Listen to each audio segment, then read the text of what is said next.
5-3 Atlanta as we welcome you to Phillies Postgame Live, presented by our friends at Cure Auto Insurance. Ricky Batalico, Ben Davis. I'm Michael Barkan. In a moment, John Kruk at the ballpark. Would have been a real nice win for the Fighting Phillies. Would have been a real solid win. It says right here, as solid a win it would have been, that's how bad a loss it was. You got to get the runs when you can. If you're Zach Wheeler, first time in his career as a Philly that he's given up back-to-back jacks, just the third time that it's ever happened to him. I know, it happens. You can't expect him to be perfect. But if you want to take on the defending world champions, you got to win a game like this. Guy gave up 3 runs. It's not his fault. I'm not saying it's his. I'm saying it's everybody's fault. They should have won this game. Really, Ricky. you're 1 for 10 with runners in scoring position. That pretty much paints a picture, because this has been going on now for what, 2 weeks? That the Phillies all of a sudden, or not, about a little bit over a week, they're having problems scoring runners. In the first 3 out of 4 innings, you had the first runner on base. First runner on base. The first 3 out of 4 innings, you scored 1 run.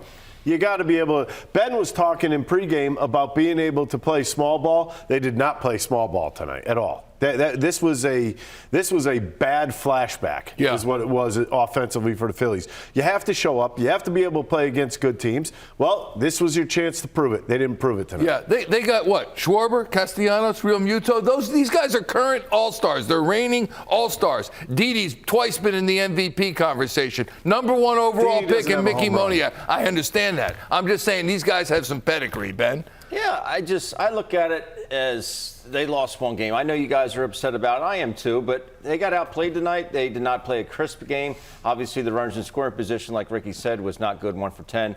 I was okay with the way Wheeler pitched the baseball. They just didn't get timely hitting. Schwarber did it again. You'd love to see that, but they got outplayed. That's the bottom line. But you have to hit with runners in scoring position. All right, ladies and gentlemen, Phillies Wall of Famer called tonight's game with Tom McCarthy. There he is in the booth at the ballpark, John Kruk. Johnny, thanks for joining us. You've been away for a handful of games. What's your observation? Welcome back, 1. 2, what's your observation of this team as you watch them play tonight? It wasn't crisp, but let's put it that way. 1 for 10 with runners in scoring position. That's normally going to get you a loss. But they look. Wheeler pitched good. A couple mistakes by the bullpen, but it's like I said, it's 1 game. They win the next 2, they win this series. I think you should be happy with that. But do you wish they would have came out tonight with a little bit of fight? But sometimes the other team's starting pitcher has something to do with that. Johnny, how much do you think Rob Thomson is going to have to shuffle this lineup? If they're not scoring runs, especially with runners in scoring position, he's going to have to try and find something. Or do you think it's going to be pretty much a set lineup every day? Yeah, you'd hate to have to move Schwarber because he's doing so well from the leadoff spot. But, he's not hitting a lot with runners in scoring position or runners on base. Just because the 7th and 8th and 9th hitters aren't getting on for him. I don't know what they can do. I mean, the only other thing you can do is, mix and match with your righties and lefties, and he tried that tonight. But, I really thought that Veerling would come in to hit for Moniak there in the 7th or 6th or 7th inning. 6th. I thought he might give Veerling a shot there, but he stuck with Moniak and it didn't work out. But yeah, I think you're not going to make a drastic shuffle in the next 2 games against the Braves by just switching guys all over the place. But I think if things don't go well the next 2 games, then I think against St. Louis for the weekend, they might see, you might see some changes in the lineup. John, you know what I always say? I say you got to assess the talent, you got to coach the talent, and you got to be talent. John Kruk's got to play like John Kruk. Rob Thomson's got to manage well, and Dave Dombrowski has to select the guys that are good. I think he's done that. The bullpen has been, not tonight, I understand they got scored on late, but when I talk about the guys that I mentioned at the top of the program, in Schwarber, Castellanos, Real Muto, Didi, and I'll throw Moniak in there as a number 1 overall pick, these guys have got to bring it. I just don't understand what's going on. If it's a bad mix, we thought that got fixed a little bit with the manager change. Can you figure it out? Nope. Yeah, me neither. I really can't. I mean, look, we've all been through slumps. We've all been through times when, we struggle with runners in scoring position. It gets to be a mental thing. And, you just hope at some point that they have a couple guys, at some point in the game tomorrow that break out of this thing. And then they start bludgeoning people like they're capable of doing. Because, look, even without Bryce, they still got some offensive firepower in this lineup. They just have to go do it. All right, my friend. Thanks so much for joining us. Appreciate it. John Kruk at the ballpark. Great to see you back in the booth. And that's a great question that we talk about. You look at the lineup inside the box score. Interesting point John brought up, because the one thing that came to mind in that seventh inning, what the heck is Mickey Moniak doing going up against Dylan Lee at that point in the ball game? Yeah. It could have been a turning point in the ball game. And I mean, when you think about it, I mean, not that he has a lot of at-bats, but Moniak was 0 for against left-handed pitchers. Is it time to shuffle this? And if it is, how would you shuffle it, Ricky? Alec Bohm. I think you got to break up the righties. I could agree with that. I think you got to break up the righties, and you might start to see maybe a Matt Vreeland getting more at-bats against righties. I personally think that Rob Thomson played it smart tonight, because we knew that Jansen wasn't going to be closing tonight, and they figured pretty much Minter was going to be that guy. And Rob Thomson said, with all these lefties that I have, especially in the bottom of the lineup, you're not going to pinch hit for anybody at the top of the lineup. With all the lefties they have in the bottom of the lineup, I think he did it right by letting Moniak hit there in the 6th inning against Dylan Lee, and knowing that he had some righties on the bench that could possibly face Minter in the 9th inning. That's exactly what happened. Didn't work out for the Phillies in that particular situation, but that's how it worked out, and I think that's the process that they were thinking about. So I have no issues with that. Yeah, this is the Phillies batting average, runners in scoring position this season in wins. It's 305 in wins. In losses, it's 183. Yeah, and it's glaring. That's the problem, because the whole thing that bothers everybody, it bothers you, me, I'm sure it bothers Ben, is that when you're getting multiple chances in games, we're talking about 10 chances with runners in score position, you get one stinking hit. It's not helping anybody. Yeah. I mean, usually, you're talking about, even if you get 2-3 hits, you're talking about 4 or 5 runs right there. And the other thing is that the outs that were made with runners at third base with less than 2 outs, strikeouts happened.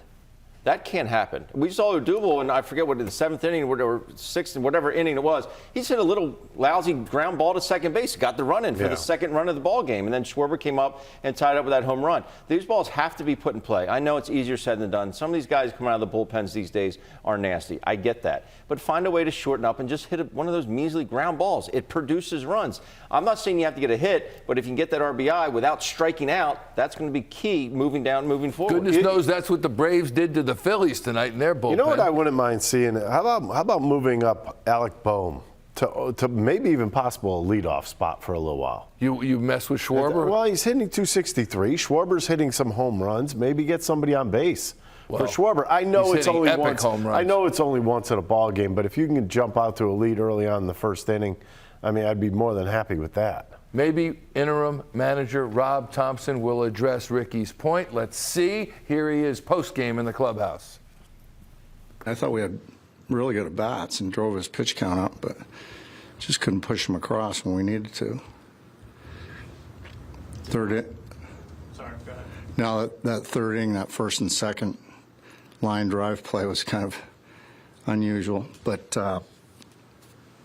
nobody made a call. From what I can tell, nobody made a call until Hoskins, he went back to the base. So first of all, he shouldn't have gone back to the base. Should have probably hung out where the ball was at. But he went back to the base because Schwarber went back to tag.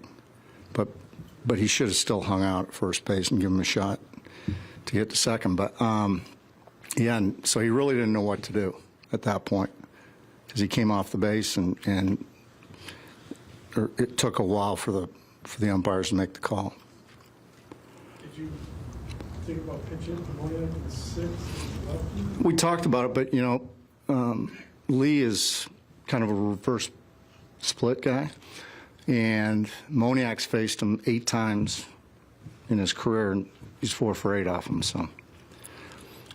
And it's 6th inning. It's still early. I know that that we're going to come. That spot's going to come around again. There's 2 out. I just thought, I was good with hitting Moni there. That first inning, you guys didn't challenge that on doing that. Did you guys get a good look at it?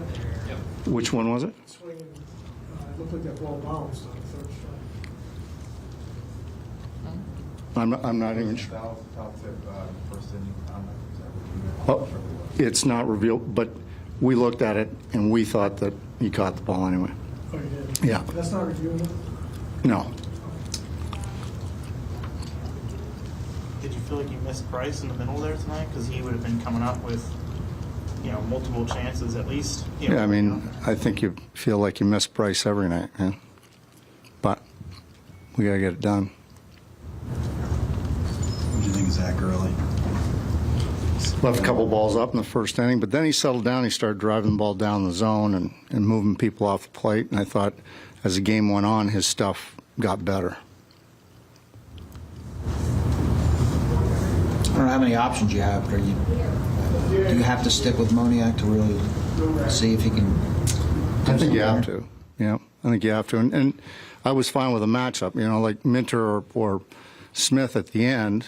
They're dominant against left-handed hitters, so that's why we pinch hit in the ninth inning there. But I felt comfortable with Moni, and he had some pretty good swings. I mean, he just missed a ball in his first at bat, drove it to right field, just got it off the end, I believe, a little bit, struck out. I understand that. And actually, the swing off of Lee was really a pretty good swing. He barreled it up. He just hit it up in the air. The pattern against him is clear. I mean, teams seem to be attacking him with breaking stuff, and I mean, is there a way with a young player to kind of help him out with that, where he can? Yeah, we simulate it all the time in the cages and out on the field, early BP. We did it when he went down to the minor leagues. We were focusing on that quite a bit. So. Do you guys use minor league matchup data? At times, I mean, there's not much else to go on, really. He's not missing, and it sounds sweet off of his bat. I don't know what you think. It sure does. 22 home runs. That now ties Pete Alonso for the National League home run leaders, along with Christian Walker, Paul Goldschmidt, and Austin Riley. I was talking with assistant hitting coach Jason Camilli the other day, and I said, one thing, I don't have a lot of regrets about my playing career, but one thing I wish I would have done is trusted myself a little bit more. Kyle Schwarber lets that ball travel as far as possible, and he just smashes it. Yeah, most home runs Old in school. June for the Phillies, single season. You got Tomei in 04 with 15, Mike Schmidt with 14, Dick Allen and Chuck Klein with 12, and there's Kyle Schwarber with 11 this season. This is an interesting statistic from the Graves, Carl Graber, our chief statistician here. Kyle Schwarber, last two seasons, you ready? Month of June, 27 home runs in 52 games in June. He's a beast. All other months, 27 home runs in 134 games. Little bit different story, but June. His homers per at bat are like 9.8. Yeah. That's insane. No one's had that. That's best in baseball in June. Second, Babe Ruth. Okay, here's Kyle Schwarber post-game in the clubhouse. Yeah, I mean, it's baseball, right? That happens. I mean, our guys have been pretty locked down here these last, couple weeks, right? So, it's a good team over there.